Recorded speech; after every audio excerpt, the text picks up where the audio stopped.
اسلام کا اخلاقی نقطہ نظر۔ یہ مقالہ 26 فروری 1944 کو اسلامیہ کالج پشاور میں پڑھا گیا۔ معمولی حالات میں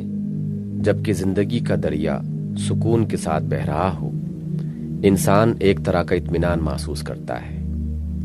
کیونکہ اوپر کی صاف شفاف سطح ایک پردہ بن جاتی ہے جس کے نیچے تہہ میں بیٹھی ہوئی گندگیاں اور غلاظتیں چھپی رہتی ہیں، اور پردے کی اوپری صفائی آدمی کو اس بات کا تجسس کرنے کی ضرورت کم ہی محسوس ہونے دیتی ہے کہ تہہ میں کیا کچھ چھپا ہوا ہے اور کیوں چھپا ہوا ہے۔ لیکن جب اس دریا میں طوفان برپا ہوتا ہے اور نیچے کی چھپی ہوئی ساری گندگیاں اور غلاظتیں ابھر کر برسر عام سطح دریا پر بہنے لگتی ہیں، اس وقت اندھوں کے سوا ہر وہ شخص جس کے دیدوں میں کچھ بینائی کے نور باقی ہو، ہر اشتباہ کے بغیر صاف صاف دیکھ لیتا ہے کہ زندگی کا دریا کیا کچھ اپنے اندر لیے ہوئے چل رہا ہے۔ اور یہی وہ وقت ہوتا ہے جب عام انسانوں میں اس ضرورت کا احساس پیدا ہو سکتا ہے کہ اس منبع کا سراغ لگائیں جہاں سے دریائے زندگی میں یہ گندگیاں آ رہی ہیں، اور اس تدبیر کی جستجو کریں جس سے اس دریا کو پاک کیا جائے اور رکھا جا سکے۔ فی الواقع اگر ایسے وقت میں بھی لوگوں کے اندر اس ضرورت کا احساس بیدار نہ ہو تو یہ اس بات کی علامت ہے کہ نوع انسانی اپنی غفلت کے نشے میں مدہوش ہو کر سود و زیاں سے بالکل ہی بے خبر ہو چکی ہے۔ موجودہ قوموں کی اخلاقی حالت۔ یہ زمانہ جس سے ہم آج کل گزر رہے ہیں انہی غیر معمولی حالات کا زمانہ ہے۔ زندگی کا دریا اس وقت اپنی طغیانی پر ہے، ملک اور قوم کے درمیان سخت کشمکش برپا ہے، اور یہ کشمکش اتنی گہرائی تک اتری ہوئی ہے کہ بڑے بڑے مجموعوں سے گزر کر فرد تک کو نزاع کے میدان میں کھینچ لائی ہے۔ اس طرح عالم انسانی کے بیشتر حصے نے اپنے وہ تمام اخلاقی اوصاف اگل کر منظر عام پر رکھ دیے ہیں جنہیں وہ مدتوں سے اندر ہی اندر پرورش کر رہا تھا۔ اب ہم ان گندگیوں کو علانیہ سطح زندگی پر دیکھ رہے ہیں جن کو تلاش کرنے کے لیے کچھ نہ کچھ تعمق کی ضرورت تھی۔ اب صرف ایک مادرزاد اندھا ہی اس غلط فہمی میں مبتلا رہ سکتا ہے کہ بیمار کا حال اچھا ہے، اور صرف وہی لوگ بیماری کی تشخیص اور علاج کی فکر سے غافل رہ سکتے ہیں جو حیوانات کی طرح اخلاقی حس سے بالکل خالی ہیں، یا جن کے اخلاقی احساسات پر فالج گر گیا ہے۔ ہم دیکھ رہے ہیں کہ پوری قومیں بہت بڑے پیمانے پر ان بدترین اخلاقی صفات کا مظاہرہ کر رہی ہیں جن کو ہمیشہ سے انسانیت کے ضمیر نے انتہائی نفرت کی نگاہ سے دیکھا ہے۔ بے انصافی، بے رحمی، ظلم و ستم، جھوٹ، دغا فریب، مکر، بدعہدی، خیانت، بے شرمی، نفس پرستی، استحصال بالجبر اور ایسے ہی دوسرے جرائم محض انفرادی جرائم نہیں رہے ہیں بلکہ قومی اخلاق کی حیثیت سے ظاہر ہو رہے ہیں۔ دنیا کی بڑی بڑی قومیں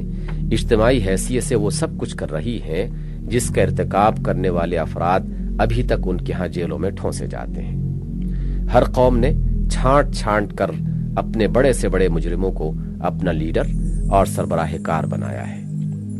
اور ان کی قیادت میں بدماشی کی کوئی مکروہ سے مکروہ قسم ایسی نہیں رہ گئی جس کا وہ کھلم کھلا نہایت بے حیائی کے ساتھ وسیع پیمانے پر ارتکاب نہ کر رہی ہو۔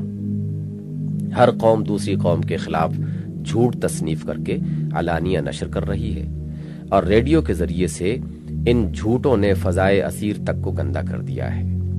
پورے ملکوں اور بر اعظموں کی آبادیاں لٹیروں اور ڈاکوؤں میں تبدیل ہو چکی ہیں،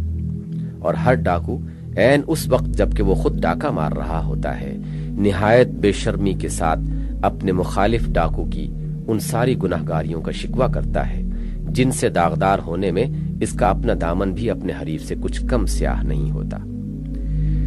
انصاف کے معنی ان ظالموں کے نزدیک صرف اپنی قوم کے ساتھ انصاف کے رہ گئے ہیں۔ حق جو کچھ ہے ان کے لیے ہے، دوسروں کے حقوق پر دست درازی ان کے اخلاقی قانون میں جائز بلکہ کار ثواب ہے۔ قریب تمام قوموں کا حال یہ ہو چکا ہے کہ ان کے ہاں لینے کے پیمانے اور ہیں اور دینے کے اور۔ جتنے معیار وہ اپنے مفاد کے لیے قائم کرتی ہیں